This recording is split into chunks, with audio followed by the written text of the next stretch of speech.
Because how could anybody possibly be more upright than they? And Jesus further troubled them with his refusal to follow their practice of monitoring every action of every person and dividing it into categories such as clean and unclean, biblical, unbiblical, legal, illegal. To make matters worse, he not only associated with unclean people, he seemed to enjoy their company. Unquote. That second dinner party ended with Jesus saying to the woman, "Your faith has saved you. Go in peace." And immediately Luke then goes on to tell us that there were women disciples who followed Jesus. Mary, called Magdalene, from whom 7 demons had gone out, Joanna, the wife of Chuza, Herod's steward, and Susanna, and many others who provided for them out of their means. You know, we often hear about the 12 who were with Jesus, 12 guys. But here are 3 named women and many other unnamed women whose personal resources provided the means so that Jesus could continue his work. These families were more wealthy than the masses, than the multitude. And they are named. They are women disciples. Now, the Pharisees didn't know what to do with a man like Jesus. So they kept throwing questions at him, hoping to trap him in some misstatement, some gotcha moment. And they never did. Which brings us then to the third dinner party, which highlights all these same troubles. The invitation to stay at little Zach's house. Zacchaeus. He was the chief tax collector in the Jericho district. And he was rich. If Levi was a middle manager, steward class gatherer, Zacchaeus would have been something like his district supervisor. He is rich. Zacchaeus is one of those elite class entrusted by King Herod and by Rome to get the money and pass it on. Zacchaeus would have been something like a Wall Street hedge fund manager or a predatory banker, quite at home among today's multimillionaires. Starting rich with inherited wealth, perhaps, together with some shrewd investments, and with an insider's knowledge of politics and economics, little Zach has it made in the shade. But for all that wealth and all that power, this chief tax collector, this 1%er, was disrespected by the people, by the multitude, by the 99%ers. The multitude crowded Zacchaeus out. They blocked his way when he wanted to see Jesus. But Zacchaeus was resourceful. He figured out a way to see Jesus by running ahead of the crowd and by climbing up into a sycamore tree.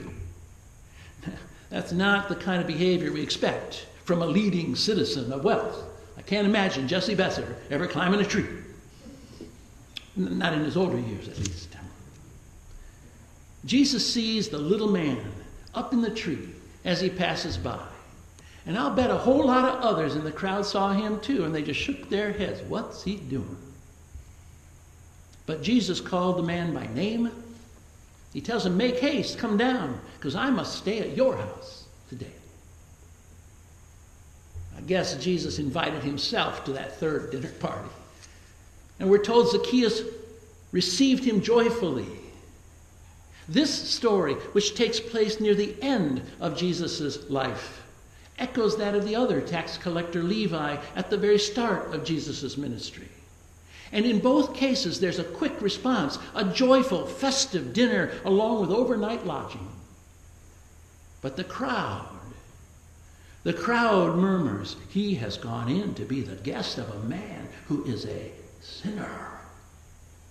See, apparently the multitude, like the Pharisee earlier, have not learned to be gracious, to be joyful, to be affirming, to be open to the revolutionary inclusion that Jesus offers. They resent Jesus because he welcomes wealthy Zacchaeus. This member of the elite, of the ruling class, has been marginalized. He's been scapegoated. He's been shunned by the people. All those negative things I said earlier about how folks looked at tax gatherers when speaking about Levi is made worse by Zacchaeus because he's grown wealthy. He's powerful, even though he was just a little runt of a man. I want to ad hominem attack him here, right? People were hoping he would fail. Little Zach. You know, there's a lot of that kind of envy and resentment and cynical wishing for failure going on towards certain wealthy politicians and celebrities and corporate executives nowadays. I read about it every day in the news. It's got to stop. If we want to succeed as a society, if we want to succeed as an economy, as a nation, but people just keep stoking these fires of class division. Zacchaeus' dinner party ended with these memorable words from the wealthy host. Behold, Lord, the half of my goods I give to the poor. Did you hear that when Kathy Dempsey read it for us? Half of his assets. Not just a tithe, right, 10%, which means you get to keep 90% for yourself. No, Zacchaeus gives away half of what he owns to the poor, to the multitude at the bottom of the social ladder. Not only that, Zacchaeus says, if I have defrauded anyone of anything, I restore it fourfold. So not only does he make things right, he charges himself a stiff penalty and gives it to the person who has made the complaint against him. That's more than justice. That's reconciliation. It's redemption. In fact, Jesus says it's a picture of salvation. Today, salvation has come to this house, since he also is a son of Abraham, for the Son of Man came to seek and to save the lost. Yes, as McLaren says, there are always multitudes at the bottom, being marginalized, scapegoated, ignored, and forgotten by the elites at the top. And there are always those in the middle, torn between the two.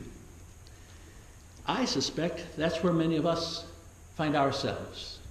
We're caught in the middle class, trying to hold down a job or two to make ends meet, or to live within the means of our retirement income, paying taxes as required, even when we disagree with much of how it is being spent. We're not among the power brokers. We're not among the elite at the top, nor are we among the masses who experience poverty and oppression on the bottom.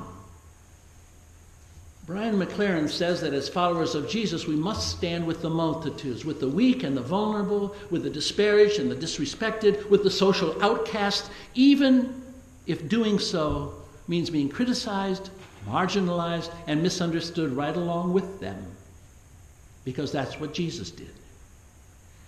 But I would add, Jesus also ate with middle-class Pharisees and with elites like Zacchaeus. So to be truly alive in the adventure of Jesus means we stand with each of them as children of God. Each of them is worthy and wholly redeemable as they show their need for reconciliation and inclusion, whoever they are, wherever they are on their life's journey. So be it. Let's do it. Okay? Amen.